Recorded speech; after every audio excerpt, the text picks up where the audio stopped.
రోజు 40 సంవత్సరాలుగా రాజకీయాల్లో ఉన్నాను. నేను ఎప్పుడు కూడా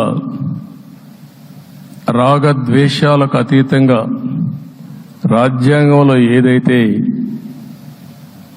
మనం ప్రమాణం చేస్తామో రాజ్యాంగాన్ని అనుసరించి అదే విధంగా పనిచేశాను. మళ్లీ ఈరోజు మీ అందరికీ హామీ ఇస్తున్నా. నాకు అలవాటు ప్రజల కోసం కష్టపడడం, అవిశ్రాంతంగా పనిచేయడం, పోరాటాలు మాత్రమే నాకు తెలుసు.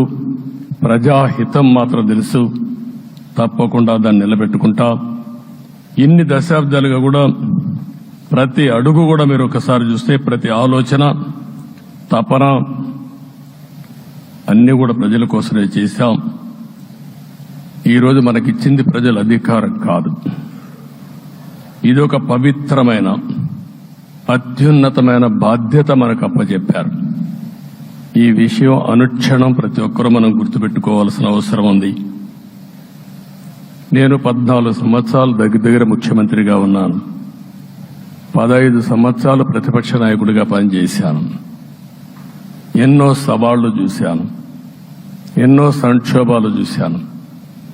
ప్రతి ఒక్క సంక్షోభాన్ని ఒక అవకాశంగా మలుచుకుని ముందుకు పోయాం. ఈరోజు కూడా మీకు అందరికీ ఈరోజు రాష్ట్రంలో మనం చూస్తే చాలా సమస్యలున్నాయి. నా అనుభవాన్ని మొత్తం తీసుకుని పూర్తిగా మీ అందరి సహకారంతో, మిత్రులు పవన్ కళ్యాణ్ గారి సహకారంతో పేద ప్రజల జీవితాలను మార్చడానికి మనం నిత్యం ఆలోచిద్దాం.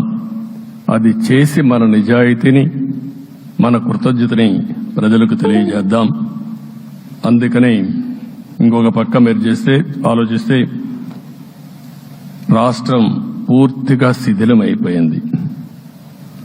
దెబ్బతినని వర్గం అంటూ లేదు. అందుకనే ఓసారి ఆశ్చర్యం కూడా వేస్తుంది. ఈ రాష్ట్రం నుంచి కూలి పనుల కోసం వేరే రాష్ట్రాలకు వెళ్లిన వ్యక్తులు